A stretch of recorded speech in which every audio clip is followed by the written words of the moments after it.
Hi friends, అందరూ ఎలా ఉన్నారు? వినాయక చవితి ఫెస్టివల్ అయితే అయిపోయింది.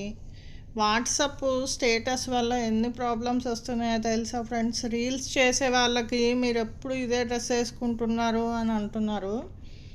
మనము ఇండియాకి వెళ్ళినప్పుడు మన కజిన్స్వి, మన సిస్టర్స్వి, మన మదర్వి ఎవరివో మన ఇంట్లో వాళ్ళ శారీస్ తెచ్చి కట్టుకుంటే వాళ్ళని చూసి పాపం వాళ్ళు మనకు శారీస్ ఇస్తే మనము గ్రూప్ ఫొటోస్ దిగేసి స్టేటస్లో పెడితే ఊర్లో వాళ్ళు అనుకుంటున్నారంట వాళ్ళ చీరలు తెచ్చి వీళ్ళు కట్టుకుంటున్నారు అని అనుకుంటున్నారంటండి. అదొక లాస. మళ్ళీ ఇంకా ఈ జ్యువెలరీ కానీ ఏదైనా వేసుకుంటే ఎప్పుడు ఇదేనా నువ్వు ఎప్పుడు ఇదే వేసుకుంటావా అని అదొక లాస. ఈవెన్ బ్లౌజ్ కానీ, నెయిల్ పాలిష్ కానీ, లిప్స్టిక్ కానీ వీటన్నిటికి కూడా కామెంట్ చేస్తున్నారండి.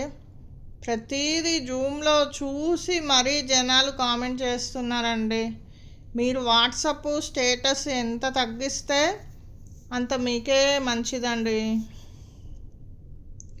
మొన్న రీసెంట్గా ఒక పూజకి వెళ్ళానండి. అంతకుముందు నేను ఒకసారి 4 ఇయర్స్ బ్యాకో 5 ఇయర్స్ బ్యాకో కట్టుకున్నాను ఆ చీర. తర్వాత నెక్స్ట్ డే ఇంకొక మా ఫ్రెండ్ ఫోన్ చేసి, ఈ చీర 5 ఇయర్స్ బ్యాక్ చీర ఇంకా ఉందా నీ దగ్గర, మీకు ఎలా తెలుసు అంట. అప్పుడు నేను పూజకి వెళ్ళిన వాళ్ళు ఫేస్బుక్లో పోస్ట్ చేశారంట. అది రిమెంబర్స్లో వస్తుంది కదండి ఫోటో. ఆ ఫోటో చూసి ఆ ఫోటో నాకు వాట్సాప్లో పంపించి, చూసావా ఇది 5 ఇయర్స్ బ్యాక్ చీర, నువ్వు ఇంకా కడుతున్నావు ఎందుకు, ఇప్పుడు ఇట్లా కట్టకూడదంట, చీరలు అన్నీ తెలిసిపోతున్నాయంట అందరికీ. వాట్సాప్ వచ్చిన తర్వాత ఇలాంటి ప్రాబ్లమ్స్ చాలా ఉన్నాయండి. నాకే కాదు, ప్రతి వాళ్ళకి ఇలాంటి ప్రాబ్లం ఉందండి. వాట్సాప్ వచ్చిన తర్వాత కాదు, వాట్సాప్ స్టేటస్ పెట్టుకుంటేనే మనకి ఇలాంటి ప్రాబ్లమ్స్ వస్తున్నాయి.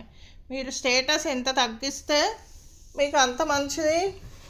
ప్లస్ దిష్టి తాకకుండా ఉంటుంది.